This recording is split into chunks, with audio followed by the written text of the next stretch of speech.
మా సైజ్కి తగ్గట్టు definitely it is going to B one of the biggest hits ఈ సైజ్లో ఈ బ్యానర్లో డెఫినెట్లీ కాన్ఫిడెంట్గా. నితిన్ గారు, సో మన టాలీవుడ్లో రాబిన్ హుడ్ ఏ స్థాయిలో ఎంత పీక్లో హిట్ అవుతుందని దానికంటే మనం చూడబోతున్నాం. దానికంటే ముందు మీ ప్రమోషన్ యాంగిల్ కూడా అంత పీక్లో వెళ్ళింది. సినిమాని అంత జనాల్లోకి తీసుకెళ్లేలా ఒక హీరో సినిమా ముందు నిలవడనేది మన సంక్రాంతికి వెంకటేష్ గారిని ఆ టీం అంతా చూసాం. ఆ తర్వాత అది రాబిన్ హుడ్ అంటే కూడా ఫాలో అవుతుందని చూడడం జరిగింది. సో అంటే మీ ప్రీవియస్ ఫిలిం భీష్మతో పోల్స్తుంది, అందులో ఒక మంచి కంటెంట్ ఉంది, ఒక ఆర్గానిక్ ఫార్మింగ్, సో ఒక సోషల్ రిలవెంట్ ఉన్నటువంటి సబ్జెక్ట్ చూడడం జరిగింది. దీనిలో ఎంతవరకు అట్లాంటి సబ్జెక్ట్ భీష్మ కంటే కూడా మంచి లేదు సార్. ఒక సినిమా ఎంత కామెడీ ఉన్నా కూడా it has have some soul. So Bheeshma కంటే కూడా అట్లీస్ట్ ఓ 10 times we have very stronger content. అంటే ఇట్స్ నాట్ ఒక మెసేజ్ సినిమా కాదు, ఎంటర్టైన్మెంట్తో ఉంటూనే ఒక హార్ట్ టచింగ్ పాయింట్ ఉంటుంది. So definitely it is much better than Bheeshma. అంటే పెద్దోళ్ళని కొట్టి పేదలకు పంచడం అనేది చిన్న లైన్లో అది అంటే కిక్ చూసాం, అవునవును, డిఫరెంట్ అది సినిమాలు చూసాం, అదే ఫ్లేవర్లో ఉంటుంది. లేదు మీరు అన్న పాయింట్, మా cinema it's only on the outer line ఉండే ఆ లేయర్ అంతే. లోపల లేయర్స్ చాలా ఉంటాయి. సో మీరు అన్నట్టు ఫస్ట్ స్టార్ట్ అలా ఉంటుందేమో, బట్ మిగతా సినిమా అంతా వేరే ఉంటుంది. After 20th minute cinema will take a huge turn and will go to different angle all together. So Venky గారు, సో వార్నర్తో షూటింగ్ ఎక్కడ చేశారో, ఎన్ని నిమిషాలు ఉంటుంది, సో ఎన్ని రోజులు వార్నర్ సినిమాకి పనిచేయడం జరిగింది? మాకు ఫారెన్ ఎపిసోడ్ ఉందండి సినిమా కథలోని. హీరోయిన్ ఫారెన్ నుంచి వస్తుంది. సో ఎప్పుడైతే వార్నర్ గారు అనుకున్నామో ఇంకా ఆస్ట్రేలియాలోనే ప్లాన్ చేసామండి ఆ ఫారెన్ ఎపిసోడ్. సో యాక్చువల్లీ చాలా సీక్రెట్గా ఉంచుతాం రిలీజ్ ముందు వరకు అనుకున్నాం, కానీ మేము అక్కడ షూట్ చేస్తున్నప్పుడే పిక్స్ ఏవో లీక్ అయిపోయినాయి. సరే ఓకే, బట్ అప్పుడు కొంచెం డిసప్పాయింట్ అయ్యాను. ఏంటి అరే వచ్చేసింది ఏంటి, మనం ఏదో లుక్ అనుకున్నాం అది అనుకున్నాం అని. బట్ రాబిన్ హుడ్ అని తెలియడానికి టైం పట్టింది. సో ఆయనతో ఒక 2 days షూట్ చేశానండి. 2 days చాలా బాగా జరిగిందండి. అంటే మీ ప్రమోషన్ ఒక ఎత్తు అయితే, డేవిడ్ వార్నర్ యాక్ట్ చేశారు, గెస్ట్ రోల్ చేశారు అనేది, ఆయన ప్రిలీజ్ ఈవెంట్ తీసుకురావడం అనేది ఇంకా పబ్లిసిటీ ఇంకా పీక్లోకి వెళ్ళింది. అవునండి. సో మరి అది ఎంతవరకు ఆడియన్స్ని థియేటర్ రప్పించగలదు అనేది మీ డెఫినెట్గా ఆయన్ని ఇష్టమైన ఉంటుందా? మీరు అది చెప్తున్నట్టు ఒక సర్ప్రైజింగ్ ఎలిమెంట్ అంటున్నారు. అవును, అది సినిమా కూర్చున్న ఆడియన్కి వర్త్ఫుల్ అంటుందండి.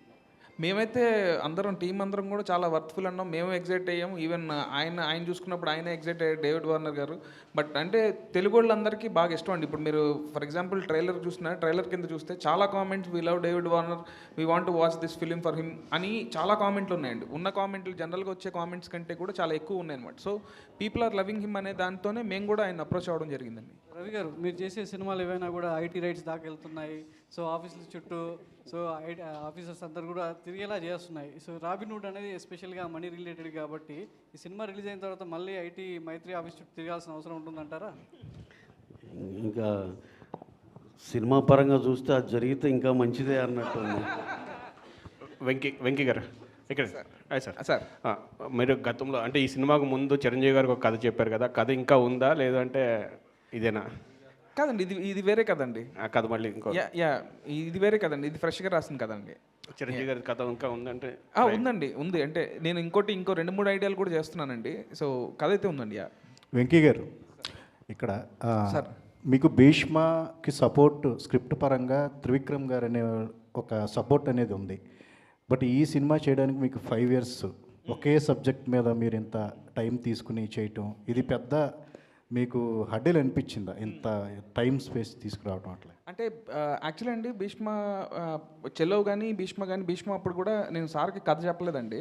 సార్ మొత్తం అయిన తర్వాత త్రివిక్రమ్ గారు సినిమా అయిపోయిన తర్వాత చూసారండి ఎడిట్ రూమ్లో. సో అప్పుడు చూసినప్పుడు చాలా మెచ్చుకున్నారు, అంటే చాలా బాగా రాసావు, చాలా బాగా తీసావని. అండ్ ఈ సినిమాకి స్టార్ట్ అయినప్పుడు ఏంటంటే నేను ఇంకొక 2-3 కథలు అనుకోవడం, అవి వర్కౌట్ అవ్వకపోవడం, అండ్ మళ్ళీ దానివల్ల టైం కొంచెం ఎక్కువైందండి. సో మళ్ళీ నేను ఈ రాబిన్ హుడ్ చేద్దామని అనుకున్నప్పుడు ఈ కథ రాయడానికి నెక్స్ట్ తర్వాత సినిమాలో హీరోయిన్ కూడా రిప్లేస్ అయ్యేసరికి ఇలా టైం పట్టిందండి. అంతేగాని ఇది వాంటెడ్గా ఏదో టైం పట్టేసిందని కాదు, అలా వచ్చింది. రవి గారు, 2026 అనేది మైత్రి మూవీస్లో బిగ్గెస్ట్ ఇయర్ అని చెప్తున్నారు. అన్ని భాషల్లోంచి సినిమాలు రాబోతున్నాయి మైత్రి మూవీస్ నుంచి అని. అసలు లైనప్ ఏంటి సార్ మీ మైత్రి నుంచి? 26లో we have a very good big budgeted films అండి. ఒకటి ప్రశాంత్ నీల్ ఎన్టీఆర్ గారిది, రామ్ చరణ్ బుచ్చిబాబు గారిది, ప్రభాస్ గారిది, హను రావుపూడి గారిది, జై హనుమాన్ ఆఫ్టర్ కాంతారా 2 మా రిషబ్ శెట్టి గారు హీరోగా చేసేది, విజయ్ దేవరకొండ గారిది, రాహుల్ సంక్రేత్రియాన్తో, అలాగే కళ్యాణ్ గారిది ఇయర్ కంప్లీట్ అయితే నెక్స్ట్ ఇయర్ రిలీజ్ చేయాలి. ఈ 60 సినిమాల మీద ఫోకస్ అండి. అలాగే చెప్పాలంటే అండి ప్రతి దానికి 26 is going to be huge year and it will be something else for Mythri అండి. ఎందుకంటే ఇప్పుడు చెప్తున్నా అండి, నేను ఇప్పుడు చెప్పిన 4 పెద్ద సినిమాల్లో జై హనుమాన్ కానీ, రామ్ చరణ్ గారు బుచ్చిబాబుది కానీ, నిన్నే ఆ టీజర్ ఏదో చూసామండి. అసలు ఒక షాట్ కోసం ప్రతి ఒక్కడు ఒక 1000 సార్లు మినిమం చూస్తారు. దాంట్లోనూ ఒక చిన్న లెందీ షాట్ కోసం ఎక్స్ట్రాడినరీగా వచ్చింది ఆ సినిమా. కానీ అలాగే హనురావుపూడి మధ్యాహ్నం ఏదో రష్ చూస్తుంటే అసలు వితౌట్ ఏది కొన్ని ఎమోషనల్ సీన్లు అయితే అతను స్క్రీన్ ప్లే కానీ ఇది కానీ ఇట్ ఈస్ సంథింగ్ ఎల్స్. అలాగే ప్రశాంత్ నీల్ ఎన్టీఆర్ గారు, నేను ఆల్రెడీ చెప్పినట్టు అది ఒక ఇంటర్నేషనల్ సినిమా. అది అసలుకి మీరు ఏ స్టాండర్డ్స్ ఊహించుకున్న దాన్ని దాటి అది ఇంకో వేరే లెవెల్. ఈ దాంట్లో అండి జై హనుమాన్ అతను ఇప్పుడు ఆ అసెట్ బిల్డింగ్ ఆల్రెడీ మేము బిగిన్ చేస్తున్నాం. ఎందుకంటే మా రిషబ్ శెట్టి గారు జాయిన్ అయ్యేది నవంబర్లో అవుతారు. ఈ లోపల ఆ అసెట్ బిల్డింగ్ అంతా చేసేస్తే అప్పుడు మాకు సీజీకి తక్కువ టైం పడుతుందని. ఈ 4 సార్ నేను చెప్తున్నా, 4 బ్లాక్ బస్టర్ మించి అరే ఇది ఓకేరా, ఇది హిట్టేరా అనే మాట వస్తే కనుక ఇక తర్వాత నుంచి మీరు ప్రెస్ మీట్లో ఆపోయా నువ్వు చెప్పేది తెలుసులే కానీ మీరు ఏమన్నా సరే నేను పడతానండి. ఈ 4 సినిమాలు 4 బ్లాక్ బస్టర్లు ఎట్టి పరిస్థితి అది రిజిస్టర్ అయిపోయింది అనుకుంటున్నాను. అంత బ్రహ్మాండమైన కథ అంత బాగా వస్తున్నాయండి. అలాగే విజయ్ దేవరకొండ గారును Rahul Sankrityan he work almost like 2.5 years on the detailing of the subject అండి. డైరెక్టర్ ఎక్స్ట్రాడినరీగా వచ్చింది అది కూడా. ఇంకా మాకు 6th ఫిలిం నెక్స్ట్ ఇయర్ రిలీజ్లో ఉండేది కళ్యాణ్ గారిది. దానికి ఏ పాన్ ఇండియా బస్ కూడా సరిపోదు కదా ఆయన సినిమా వస్తుందంటే. హరీష్ శంకర్ గారు స్క్రిప్ట్ లాక్ చేసి పెట్టాడు. ఎక్స్ట్రాడినరీగా ఉంది. ఎప్పుడు మాకు వెయిటింగ్ అనమాట కళ్యాణ్ గారు ఎప్పుడు పిలుస్తారనేది. ఎట్టి పరిస్థితుల్లో ఈ ఇయర్తో అయిపోయి నేను నెక్స్ట్ ఇయర్ బ్రహ్మాండంగా రిలీజ్ చేస్తామని. సో 2026 మైత్రికి అదొక చాలా చాలా ప్రెస్టీజియస్ ఇయర్ అండి. దాంతో we think will achieve something else అండి. సార్ రవి గారు, రేపు చరణ్ గారి బర్త్డే కదా, టైటిల్ రివీల్ చేస్తున్నాను రేపు. యా చేస్తామండి. Thank you. అంటే ఫ్యాన్స్ అంతా కూడా ఎక్కువ సార్ రవి గారు రిలీజ్ డేట్ కూడా ఒక చెప్తారా సార్? టీజర్ కానీ ట్రైలర్ కానీ ఇప్పుడు చెప్పారు కదా, అది ఎక్స్పెక్ట్ చేస్తున్నారు ఫ్యాన్స్ మొత్తం కూడా, రామ్ చరణ్ ఫ్యాన్స్ మరి బర్త్డే సందర్భంగా. అదే సార్ సౌండ్ దగ్గర ఏదో కొంచెం డిలే ఉండొచ్చు. ఏదైనా ఉంటే కనుక కంపల్సరీ ఆయన బర్త్డేకి అయితే పెద్ద ట్రీటే ఉంటుందండి. అది you will be knowing in a short time అండి. సార్ రిలీజ్ డేట్ కూడా అనౌన్స్ చేస్తారా ఆ గ్లిమ్స్లో? అన్నీ ఉంటాయండి దాంట్లో. రవి గారు 2 సినిమాలు మర్చిపోయారు, హిందీ ఒకటిని తమిళ్ ఒకటి ఉంది కదా ఈయన సంవత్సరం.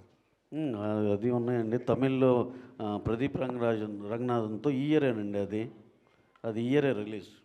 మే first good bad Ajith, good bad ugly Jaat year release. నేను he was asking me about 2026 కాబట్టి అండి.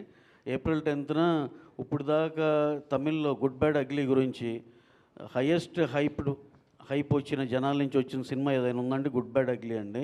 We're expecting opening day all records దాటిపోద్దని. అక్కడ మేము ఇక్కడి నుంచి కాదు, తమిళనాడులో మా వాళ్ళందరూ డిస్ట్రిబ్యూటర్స్ వీళ్ళందరూ చెప్తున్న మాటలు అయ్యి. అది that is going to become the biggest opener in entire Tamil industry అని చెప్పి అందరు నమ్ముతున్నాం. That will be humongous. And Jaat గురించి చెప్పాలంటే ఇందాక ఆర్మాక్స్ సర్వే ఏదో చూస్తే minimum it is going to open with around 15+ something అంటున్నారు. అంటే ఆ రిలీజ్ టైంకి వచ్చేపాటికి 20-25 కోట్లు ఓపెనింగ్ తీసుకునే ఛాన్స్ కూడా ఉందండి హిందీలో. So it will become another big film అని అందరూ నమ్ముతున్నాం. సో ఇందాక ఆన్సర్ 26కి అండి. ఇప్పుడు మీరు గుర్తు చేసింది ఏప్రిల్ 10th రిలీజ్కి. ఈ 3 సినిమాలు Robinhood, Jaat, good bad ugly 3 చాలా గట్టిగా కొడతామని మా నమ్మకం అండి. ఇక తర్వాత మీ దయ దేవుడి దయతో భవిష్యత్తులో వేరే లాంగ్వేజ్ కూడా చేసేటట్టున్నారా? వేరే లాంగ్వేజ్ అదర్ లాంగ్వేజ్ నుండి హిందీ తమిళ్ చేస్తున్నామండి. ఇంకా మలయాళం కూడా ఏదన్నా ఒకటి ఏదో వస్తున్నాయి చూడాలండి. అంటే అన్నీ మన కంట్రోల్లో ఉండే సినిమాలు చేయాలని చూస్తున్నాను. రోజుకి 4-5 ప్రపోజల్స్ పెద్ద ఈ రకరకాల ఇండస్ట్రీల నుంచి వస్తూ ఉన్నాయి. కానీ మనకి ఎక్కడ కంట్రోల్ ఉండి ఏది ఉంటుందో అంతవరకే సెలెక్ట్ చేసుకోవాలని చాలా చూజీగా ఉన్నామండి. నితిన్ గారు, యా హాయ్ అండి, మై సెల్ఫ్ హిమమాలి హియర్. సో యాక్చువల్గా భీష్మ సినిమా అప్పుడు లైక్ మన రష్మిక గారితో కొన్ని స్టెప్స్ డిఫికల్ట్గా ఉన్నాయి, ఈ స్టెప్ నేను చేయలేను, ఆవిడకి ఇచ్చేయండి అని అన్నారు. One of the greatest dancer అని చెప్పొచ్చు శ్రీలీల గారు. మరి ఈ సినిమాలో ఆవిడ అంటే డాన్స్ నెంబర్స్ ఎలా ఉన్నాయి, ఇందులో కూడా అలా స్టెప్స్ ఆమె చేత చేయించండి అలాంటి ఏమన్నా సిచ్యువేషన్స్ ఉన్నాయి? యాక్చువల్లీ ఈ మూవీలో డ్యాన్స్ అంత ఉండదండి, ఎందుకంటే హిట్ అంటే ఒట్టి మన సర్ప్రైజ్ సాంగ్లో లాస్ట్లో ఒక ఉంటుంది, స్మాల్ బిట్ ఉంటుంది, 1 minute. ఆ 1 minute ఉంటుంది డ్యాన్స్. సో అంత లేదు సినిమా డ్యాన్స్. సో